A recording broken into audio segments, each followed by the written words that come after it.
दोस्तों, मैं गुंजन सिंह स्वागत करती हूँ आपका आपके अपने चैनल टारगेट विद हिंदी पर। तो दोस्तों, हिंदी साहित्य के मोस्ट इंपोर्टेंट क्वेश्चंस की सीरीज में हम लेकर आए हैं 30 का पीस। इसी 30 के पीस के माध्यम से हम पिछले वर्षों में आए हुए तथा आगामी विभिन्न परीक्षाओं में अति संभावित प्रश्नों को topic wise with explanation clear करते चलेंगे, जिससे 30 क्वेश्चंस की सीरीज में आपको 50+ क्वेश्चन देखने को मिलेंगे। हर एक क्वेश्चन एग्जाम के पॉइंट ऑफ व्यू से मोस्ट इंपोर्टेंट होगा, चाहे एग्जाम टीजीटी का हो, पीजीटी का हो, नेट, जेआरएफ। तो बिना समय को व्यर्थ गवाए शुरू करते हैं। उससे पहले जो हमारे चैनल पर नए हैं वह प्लीज चैनल को सब्सक्राइब करें, बेल आइकन के बटन को अवश्य प्रेस करें, जिससे हमारे आने वाली हर एक वीडियो का नोटिफिकेशन आपको मिल सके। तो चलिए शुरू करते हैं। आज की सीरीज का हमारा फर्स्ट क्वेश्चन है, खड़ी बोली हिंदी का आधुनिक कालीन प्रथम महाकाव्य है? साकेत, प्रिय प्रवास, भारत भारती या कुरुक्षेत्र? तो दोस्तों, अयोध्या सिंह उपाध्याय हरिऔध के द्वारा रचित प्रिय प्रवास संस्कृत की तत्सम तथा कोमलकांत पदावली से अलंकृत एवं संस्कृत वर्णवर्तों में लिखित हिंदी खड़ी बोली का प्रथम महाकाव्य है और यह दोस्तों 17 सर्गों में विभक्त है। दोस्तों, इस ग्रंथ में श्रृंगार और करुण रस की प्रधानता है। इसी कृति पर अयोध्या सिंह उपाध्याय हरिऔध को मंगला प्रसाद पारितोषिक प्रदान किया जा चुका है। लेकिन वहीं ध्यान देने वाली बात यह है कि रामचंद्र शुक्ल ने अपने हिंदी साहित्य के इतिहास में प्रिय प्रवास को महाकाव्य नहीं माना है। नेक्स्ट क्वेश्चन देख लेते हैं। द्विवेदी युग की कविता है? ऑप्शन है उपदेशात्मक एवं इतिवृत्तात्मक, प्रकृति चित्रात्मक, नवजागरण परक या नारी चेतनात्मक? तो दोस्तों, इसका सही आंसर हो जाएगा ऑप्शन नंबर ए, उपदेशात्मक एवं इतिवृत्तात्मक। दोस्तों, डॉक्टर नगेंद्र ने अपनी पुस्तक हिंदी साहित्य का इतिहास में लिखा है, सामान्यतः द्विवेदी युगीन काव्य को नीरस, इतिवृत्तात्मक और उपदेशात्मक कहा जाता है। इसी के साथ नेक्स्ट क्वेश्चन है, निम्नलिखित में से कौन सी रचना अयोध्या सिंह उपाध्याय हरिऔध की नहीं है? नहीं पूछा गया है। ऑप्शन है विचित्र विवाह, वैदेही वनवास, चोखे चौपदे, चुभते चौपदे। तो दोस्तों, विचित्र विवाह, राष्ट्र भारती, देवदूत, देवसभा, रामचरित उपाध्याय की कृतियां हैं। पूछा गया है कौन सी नहीं है, तो ये तीनों वैदेही वनवास, चोखे चौपदे और चुभते चौपदे ये अयोध्या सिंह उपाध्याय हरिऔध की हैं। तो हमारा ऑप्शन सही हो जाएगा ऑप्शन नंबर ए, विचित्र विवाह अयोध्या सिंह उपाध्याय हरिऔध की रचना नहीं है। ये रचनाएं हैं रामचरित उपाध्याय की। नेक्स्ट क्वेश्चन है, मधुप उपनाम से काव्यानुवाद करने वाले कवि निम्नलिखित में से कौन है? मधुप उपनाम से ऑप्शन है महावीर प्रसाद द्विवेदी, मैथिली शरण गुप्त, माखनलाल चतुर्वेदी या भारतेंदु हरिश्चंद्र? तो दोस्तों, मधुप उपनाम से काव्यानुवाद करने वाले कवि हैं Maithili Sharan Gupt. Option number B सही हो जाएगा। दोस्तों, उस समय की परंपरा के अनुसार उन्होंने अपना नाम रसिकेंद्र भी रखा, जिस पर आचार्य द्विवेदी ने लिखा था कि रसिकेंद्र बनने की इच्छा छोड़िए, वह समय गया। स्वदेश नामक कविता की रचना में इनका नाम भारतीय था। पिताश्री उपनाम से उन्होंने सवैया की रचना की। मैथिली शरण गुप्त जी ने स्वयं को कौटुंबिक कवि मात्र कहा। महात्मा गांधी ने इन्हें भारत भारती की रचना के लिए राष्ट्र कवि की उपाधि दी।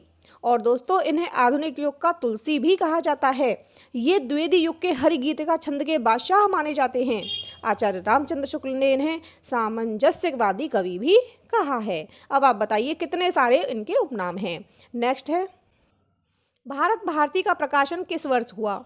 ऑप्शन है 1912 ईस्वी, 1914 ईस्वी, 1916 ईस्वी या 1918 ईस्वी? तो दोस्तों, ये जो भारत भारती है इसकी रचना की मैथिली शरण गुप्त ने। ये जो मैथिली शरण गुप्त हैं ये हिंदी के सर्वाधिक प्रभावी तथा लोकप्रिय रचनाकारों में से एक हैं। इनकी कविताओं में बौद्ध दर्शन, महाभारत, रामायण आदि के कथानक स्वतः उतर आते हैं। इन्होंने सन 1912 में राष्ट्रीय भावनाओं से ओतप्रोत भारत भारती का प्रकाशन किया। नेक्स्ट क्वेश्चन देख लेते हैं, राजपूत आन की कथा है?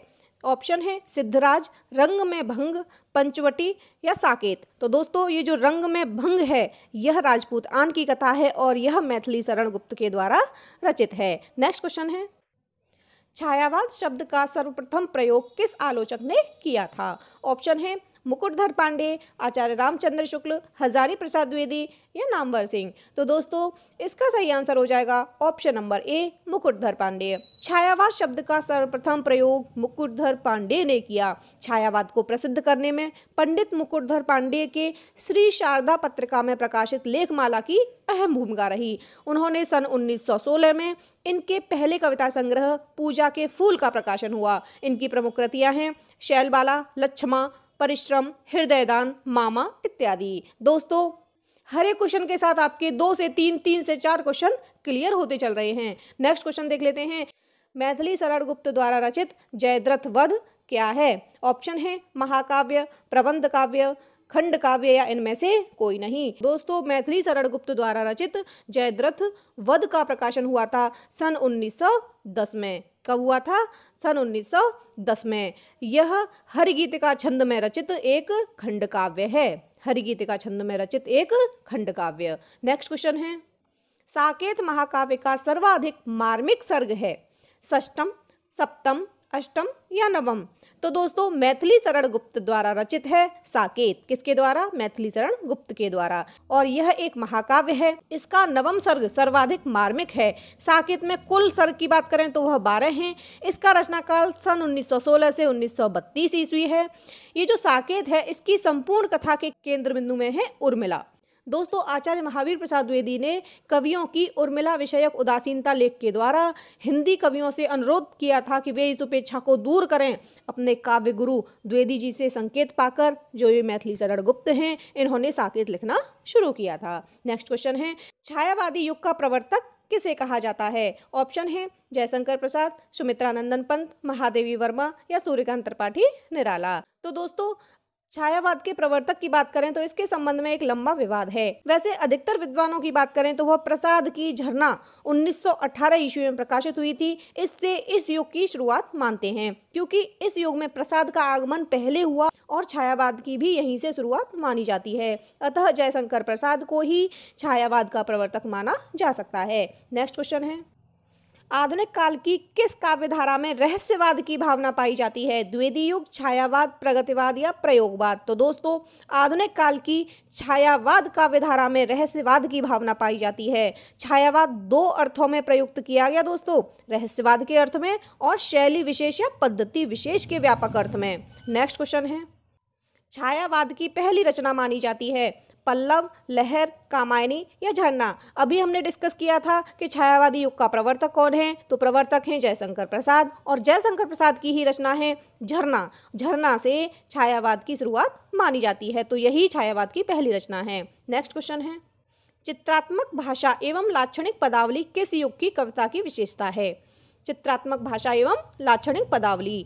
ऑप्शन है छायावाद, प्रगतिवाद, प्रयोगवाद या इनमें से कोई नहीं। तो दोस्तों जो ये छायावादी युग है ये प्रधानतः मुक्तक गीतों का युग है। ये मुक्तक गीत गेय तथा संगीतात्मक हैं। चित्रमयी कल्पना तथा लाक्षणिक प्रतीकात्मक शैलियों को अपनाकर छायावादी कवियों ने कविता को सजीव और सरस बना दिया है। भाषा को संवारने, उसमें ब्रजभाषा जैसी लोच और सरसता लाने, उसकी अभिव्यंजना शक्ति बढ़ाने का समस्त श्रेय छायावाद को दिया गया है। तो इसका सही आंसर हो जाएगा ऑप्शन नंबर ए, छायावाद। नेक्स्ट क्वेश्चन है। जयशंकर प्रसाद की कामायनी की भाषा है? जयशंकर प्रसाद की कामायनी की भाषा। ऑप्शन है सदुक्कड़ी, अवधी, ब्रजभाषा या खड़ी बोली? तो दोस्तों जयशंकर प्रसाद की कामायनी की भाषा है खड़ी बोली। खड़ी बोली का यह अद्वितीय महाकाव्य मनु और श्रद्धा को आधार बनाकर रचित मानवता को विजयनी बनाने का संदेश देता है। यह रूपक कथा काव्य भी है। उनकी यह कृति छायावाद और खड़ी बोली की काव्य गरिमा का ज्वलंत उदाहरण है। सुमित्रानंदन पंत ने इसे हिंदी में ताजमहल के समान माना है। नेक्स्ट, आधुनिक काल के तीसरे उत्थान की प्रमुख साहित्यिक प्रवृत्ति है? तीसरे उत्थान की बात हो रही है। ऑप्शन है प्रगतिवाद, प्रयोगवाद, हालावाद या छायावाद? तो दोस्तों जो आचार्य रामचंद्र शुक्ल हैं इन्होंने आधुनिक काल को 2 खंडों में विभाजित किया है, गद्य खंड और काव्य खंड। तो काव्य खंड के दूसरे प्रकरण के तीसरे उत्थान को काव्य में छायावाद के नाम से अभिहित किया जाता है। Next question. श्रद्धा नामक पात्र किस महाकाव्य में है? ऑप्शन है कामायनी, साकेत, प्रिय प्रवास या गोदान? तो दोस्तों इसका सही आंसर हो जाएगा ऑप्शन नंबर ए, कामायनी। जो श्रद्धा नामक पात्र है यह जयशंकर प्रसाद की कामायनी नामक महाकाव्य में है। जयशंकर प्रसाद की जो ये कामायनी है इसमें मनु और श्रद्धा मुख्य पात्र हैं। नेक्स्ट क्वेश्चन है। कामायनी को छायावाद का उपनिषद किसने कहा है? ऑप्शन है डॉक्टर नगेंद्र ने, मुक्तिबोध ने, इंद्रनाथ मदान ने या शांतिप्रिय द्विवेदी ने? दोस्तों जयशंकर प्रसाद द्वारा रचित कामायनी छायावादी शैली का प्रथम महाकाव्य है। शांतिप्रिय द्विवेदी ने कामायनी को छायावाद का उपनिषद कहा है। नेक्स्ट क्वेश्चन है, छायावाद को राष्ट्रीय जागरण की काव्यात्मक अभिव्यक्ति किसने कहा है? तो ऑप्शन है डॉक्टर नगेंद्र, नामवर सिंह, रामस्वरूप चतुर्वेदी या नंद दुलारे वाजपेयी। तो दोस्तों जो डॉक्टर नामवर सिंह हैं, इन्होंने छायावाद को राष्ट्रीय जागरण से जोड़ते हुए लिखा है कि छायावाद उस राष्ट्रीय जागरण की काव्यात्मक अभिव्यक्ति है जो एक ओर पुरानी रूढ़ियों से मुक्ति चाहता था और दूसरी ओर विदेशी पराधीनता से। इस जागरण में जिस तरह क्रमशः विकास होता गया, इसकी काव्यात्मक अभिव्यक्ति भी विकसित होती गई और इसके फलस्वरूप छायावाद संज्ञा का भी अर्थ विस्तार हो गया। जबकि डॉक्टर नगेंद्र की दृष्टि से बात करें तो डॉक्टर नगेंद्र हैं, उन्होंने कहा है छायावाद स्थूल के प्रति सूक्ष्म का विद्रोह है। इसी क्रम में नेक्स्ट क्वेश्चन देखते हैं, कामायनी में श्रद्धा किसका प्रतीक है? ऑप्शन है तन का, मन का, हृदय का या बुद्धि का। तो दोस्तों ये जो कामायनी है, यह जयशंकर प्रसाद के द्वारा रचित एक महाकाव्य है। इसकी प्रधान पात्र है श्रद्धा। काम की पुत्री होने के कारण इसका दूसरा नाम कामायनी भी है। जयशंकर प्रसाद जी ने ही इस गरिमामयी नारी को सम्मान देने के लिए ही अपने महाकाव्य का नाम कामायनी रखा है। इसकी कथा का आधार ऋग्वेद, छांदोग्य उपनिषद, शतपथ ब्राह्मण और श्रीमद् भागवत हैं। दोस्तों कामायनी में मनु, श्रद्धा और इड़ा ये प्रधान पात्र हैं। मनु मन का प्रतीक है, श्रद्धा हृदय का प्रतीक है और इड़ा बुद्धि का प्रतीक है। तो इसका सही आंसर हो जाएगा ऑप्शन नंबर सी, हृदय। नेक्स्ट क्वेश्चन है, जयशंकर प्रसाद की किस कृति को पहले ब्रजभाषा में तथा बाद में खड़ी बोली में रूपांतरित कर दिया गया था? ऑप्शन है प्रेम पथिक, कानन कुसुम, झरना या आंसू। तो दोस्तों छायावादी कवि हैं जयशंकर प्रसाद, इनकी रचना है प्रेम पथिक।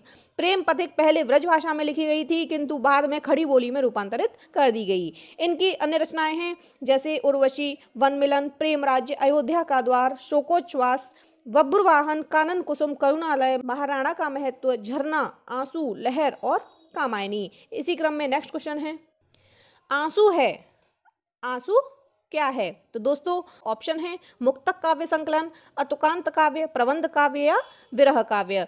तो दोस्तों सही आंसर हो जाएगा विरह काव्य। ये जो आंसू है ये एक विरह काव्य है जिसमें प्रेमी की अतीत की मादक स्मृतियों की याद में अपनी आंतरिक ज्वाला, विषाद और वेदना का इजहार है। दोस्तों स्मृति के रूप में प्रायः 3 वस्तुओं का उल्लेख हुआ है, प्रिय के शारीरिक सौंदर्य और परिरंभ कुंभ की मदिरा तथा निःश्वास मलय के झोंके का। नेक्स्ट क्वेश्चन देख लेते हैं, निम्नलिखित में से किस कृति के लेखक जयशंकर प्रसाद नहीं हैं? ऑप्शन है कानन कुसुम, ध्रुव स्वामिनी, चारु चंद्रलेख या तितली। तो दोस्तों इसका सही आंसर हो जाएगा ऑप्शन नंबर सी, चारु चंद्रलेख। चारु चंद्रलेख जयशंकर प्रसाद का नहीं बल्कि हजारी प्रसाद द्विवेदी की रचना है। हजारी प्रसाद द्विवेदी की प्रमुख रचनाएं हैं बाण भट्ट की आत्मकथा, पुनर्नवा, अनामदास का पोथा, कुटज, विचार प्रवाह, अशोक के फूल, कल्पलता, आलोक पर्व, विचार और वितर्क इत्यादि।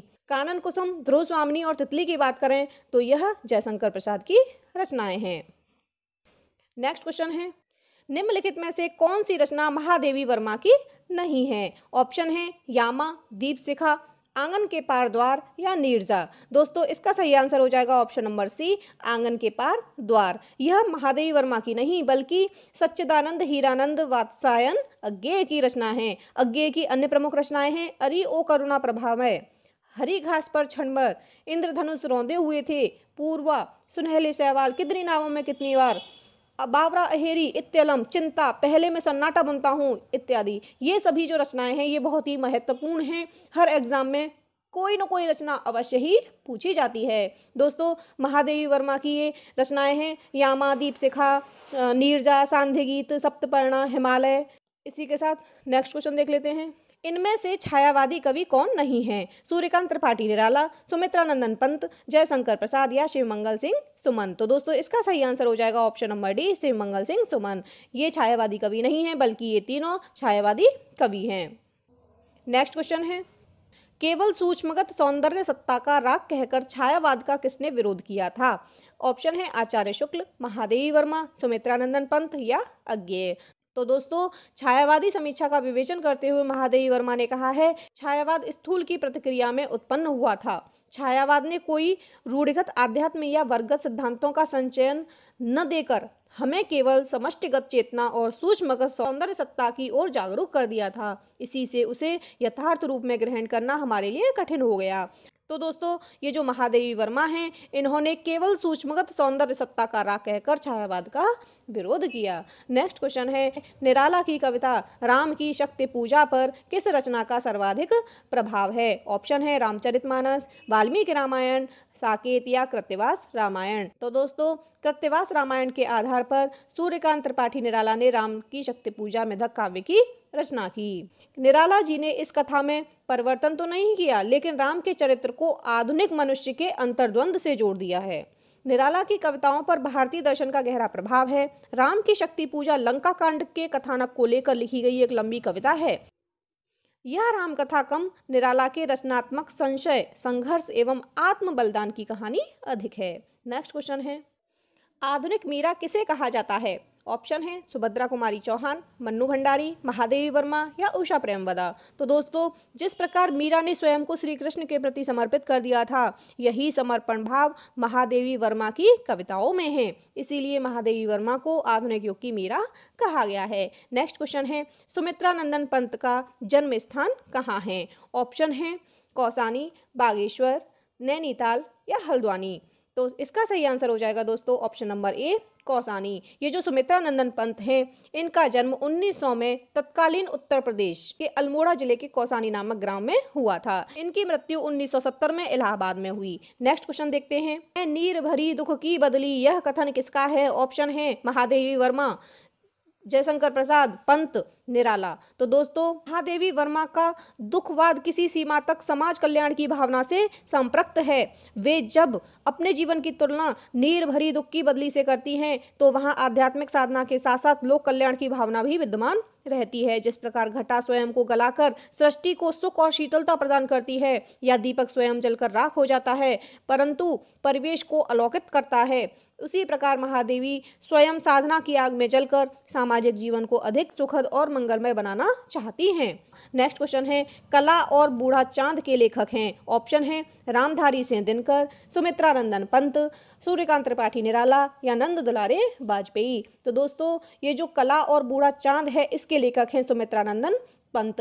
सुमित्रा नंदन पंत के बचपन का नाम गोसाई दत्त है। इनकी अन्य प्रमुख रचनाएं हैं उच्छ्वास, ग्रंथि, वीणा, लोकायतन, पल्लव, गुंजन, युगांत, युगवाणी, स्वर्ण किरण, स्वर्णधूल, उत्तरा वीणा चिदंबरा, पतझर, एक भाव क्रांति, गीत हंस, शंख ध्वनि, किरण वीणा, समाधिता और ग्राम्या। दोस्तों कला और बूढ़ा चांद के लिए सुमित्रा नंदन पंत को 1960 में साहित्य अकादमी पुरस्कार प्राप्त हुआ था। दोस्तों इसी के साथ आज की क्वेश्चन सीरीज होती है समाप्त। अगर आपको ये पसंद आई हो तो प्लीज लाइक करें, शेयर करें और हमारे चैनल को सब्सक्राइब करें। मिलते हैं नेक्स्ट वीडियो में। धन्यवाद।